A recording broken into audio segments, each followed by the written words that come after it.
ሰላም ጤና ይስጥልን። እንዴት ናችሁ? ሁሉ አማን? አለን። ዛሬ መጣሁ። ዛሬ ስመጣ ግን ገራሚም አሳዛኝም ማለት የሚያስቅም ዜና ይዤ ነው የመጣሁት።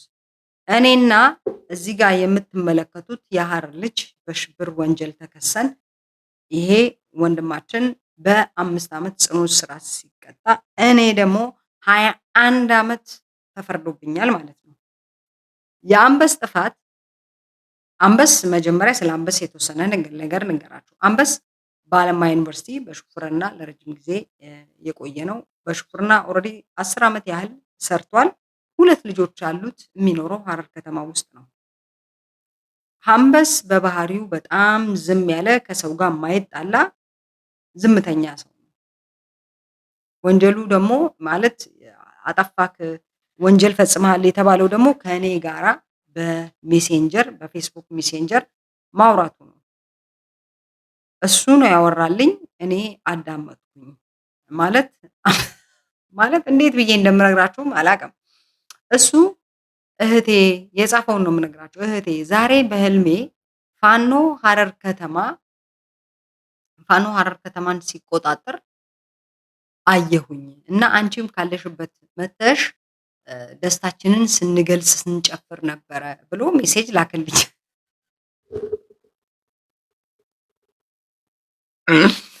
እና ፋኖን በህልሙ አየ። እኔ ደግሞ በአንበስ የፋኖ ህልም ውስጥ ማለት ነው ወደ ኢትዮጵያ ገብቼ በመጨፈሬ አንደኛው እሱ ነው። ሌላው የኔ ያው ታውቃላችሁ፣ ፌስቡክ ላይ የምታውቁኝ ታውቃላችሁ፣ ቲክቶክ ላይ የምታውቁት ታውቃላችሁ። እዚህ ላይ የማታውቁኝ ግን ከዚህ በፊትም ታስሬ ነበረ። ጠቅላይ ሚኒስቴሩ ጠበቆችን ሰብስበው በሚያናግሩበት ጊዜ ስለ ሐረሪ ብሔራዊ ክልላዊ ፓርታይዳዊ ህገ መንግስት ጥያቄ ጠይቄ ታስሬ ነበር። እነሱን ላለፉት 35 ዓመት የሚፈጽሙትን ግድያ፣ አፈና፣ ጭቆና በአጠቃላይ የወንበዴ ስራ አጋልጫለሁ። በሶሻል ሚዲያ አጋልጫለሁ። ኢሳት ላይም የተወሰነ ጊዜ ምንድነው አስራት እንዲሁም አንድ አፍታ ብዙ የዩቲዩብ ቻናሎች ላይ ስለነዚህ ሰዎች መዋቅራዊው የሐረር ህዝብ በደል ስለ አፓርታይዳዊ ስርዓት ብዙ ተናግሬያለሁ። ሌላው በደሌ ደግሞ የተጻፈ ህገ መንግስታቸውን ወያኔ ጽፋ ስትሰጣቸው እነሱ ያላነበቡት እኔ ግን ገልጬ ሳነበው ስርዓት ህገ መንግስት እንደሆነ ለህዝብ በመናገሬ ስክሪንሾት እያደረግኩኝ ፌስቡክ ላይ በመለጠፌ ሌላ ወንጀል ነው እነሱ የተሸበሩበት ማለት ነው። አጠቃላይ ሐረር በሁለት ትከፈላለች። 36 ቀበሌ አለ፣ 17 የገጠር 19 የከተማ ነው። በአጠቃላይ 36 ወንበር አለ፣ 2 ምክር ቤት አለ። አንደኛው ምክር ቤት የሐረሪ ጉባኤ ይባላል። ታስታውሱ እንደሆነ ብርቱካን ሚደቅሳ ባለፈው የነበረው ምርጫ ላይ የዛሬ 5 ዓመት ወደ ምርጫ ቦርድ ስትሾም መጀመሪያ ያደረገችው ነገር እኔ ለ8 ዓመት ስቋወሙ የቆየሁትን ነገር ነው እሷ ከህገ መንግስቱ ላይ እንዲወጣ እንዲሻር ውሳኔ ሰጥታ የነበረው።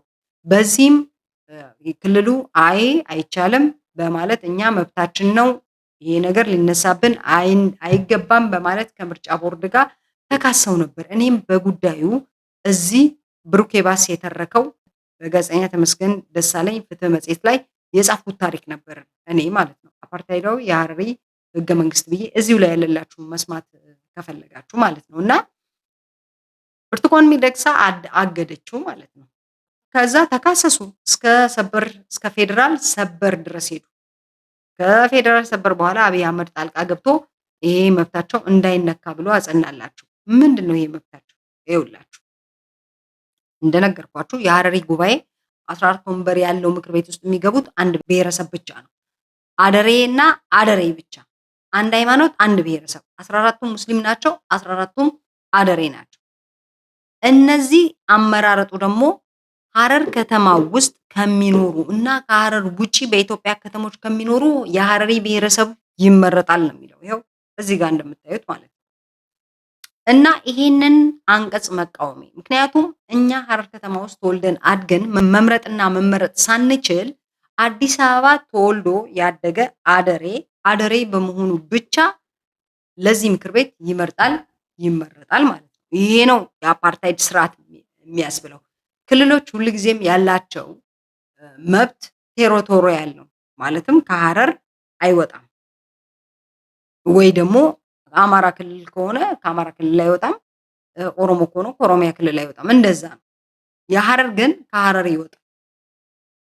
ብርቱካን ገድባው የነበረው አይቻልም ብለው የነበረው በአብይ አህመድ ጣልቃ ገብነት እዛው እንዲጸና የተደረገላቸው አንደኛው ይሄ ነው እኔ የምቃወመው። ሌላው ልንገራችሁ፣ አንድ ብሔረሰብ ከመቶ 105% ተጠቃሚ ነው። በምንም ነገር ማለት ነው። በምንም ነገር ተጠቃሚ ነው። 1983 ይሄ ሐረሪ ክልል ከመመስረቱ በፊት የሽግግር መንግስት ነበር። በዛ በሽግግር መንግስት ወቅት 19 ቀበሌ ብቻ ነበረች በደርግ ጊዜ ማለት ነው። ከዛ በፊትም የሸዋ ግዛት የነበረች ትንጥዬ 19 ቀበሌ ያላት ከተማ ናት።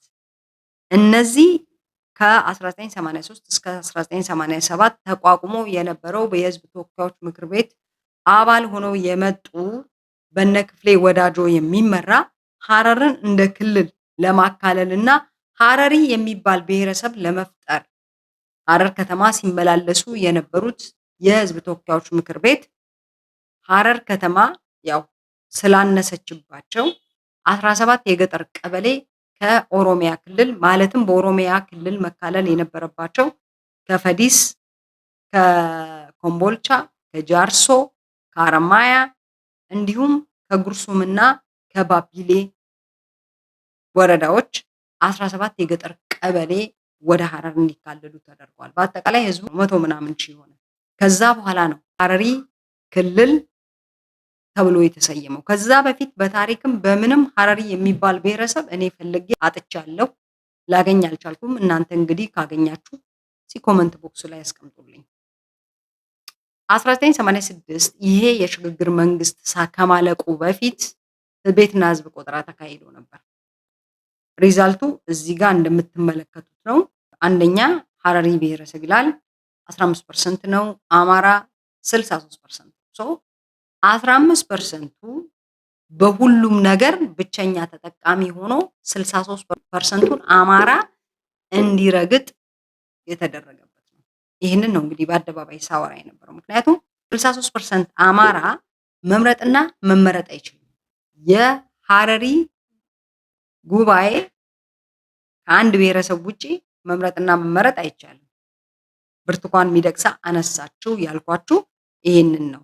አማራን ለመርገጥ ተብሎ ፐርፐዝሊ የተቋቋመ መዋቅር ነው። ሐረር ከተማ ተወልዶ ያደገ አማራ፣ ሐረር ከተማ ተወልዶ ያደገ ኦሮሞ፣ ሌላውን ብሔር ብሔረሰብ ሐረሪ ጉባኤ ውስጥ መመረጥና መመረጥ አይችልም። በተቃራኒው ሌላ የኢትዮጵያ ከተማ ተወልዶ ያደገ አደሬ ለዚህ ጉባኤ መምረጥና መመረጥ ይችላል ማለት ነው። ይሄ ማለት የአፓርታይድ ስርዓት ማለት ሁልጊዜ ብዙሃኑን ረግጦ አናሳው ስልጣን ላይ ሲወጣ ስርዓቱ የአፓርታይድ ይባላል ማለት ነው። እና ይሄ ሌላው ጦርነታችን ይሄ ነው። ይሄን በማጋለጥ ሌላው ደግሞ በሐረር ከተማ ውስጥ ሙሉ ለሙሉ ዴሞግራፊ ተቀይሯል። 35 ዓመቱ ነው። እነዚህ ሰዎች 1983 ጀምረው ለ50 ዓመት የያዙት እቅድ አለ። ሐረር ከተማን ቶታሊ ማለት ነው ከክርስቲያን እና ከአማራ ለማጽዳት አሁን የምታያቸው እዚህ ጋር የደረሱት የመቻቻል የፍቅር ከተማ ገለመሌ ምናምን ሐረር ሲጀመር የመቻቻልም የፍቅርም ከተማ አይደለችም። ያ የነበረው በአፄ ኃይለሥላሴ ዘመን ነው። ዩኔስኮ በአፄ ኃይለሥላሴ ዘመን እያስጠና በደርግና በወያኔ መካከል በነበረው ጦርነት ጥናቱን አቁሞት ነበር። ከዛ ጥናቱን በኢህአዴግ ዘመን ቀጠለው ማለት ነው። ከዛ 2003 በፈረንጆች ሐረር የመቻቻል ከተማ ተባለ። ይህም የተባለው በሐረር ጀጎል ግንብ ውስጥ 3 ሃይማኖት ተቋማት በ150 ሜትር ርቀት በመኖራቸው ብቻ ነው። መጀመሪያ ስትገቡ መድኃኔዓለም ታገኛላችሁ። ትንሽ ወረድ ስትሉ ደግሞ መስጊድ ጁማን ታገኛላችሁ። ከጀርባው ደግሞ የካቶሊክ እመቤታችን ቤተክርስቲያንን ታገኛላችሁ። እነሱ ግን ይህንን ህዝብ ለማታለል ሐረር የመቻቻል የፍቅር ከተማ ላይ የሰላም እየተባለ አንድ ብሔረሰብና አንድ ሃይማኖት ብቻ እንዲነግስበት ተደርጓል። ከተማ ውስጥ ክርስቲያንና አማራው ማጆሪቲ ሲሆን ከገጠሩ ደግሞ ማጆሪቲ ሙስሊም ኦሮሞዎች ናቸው።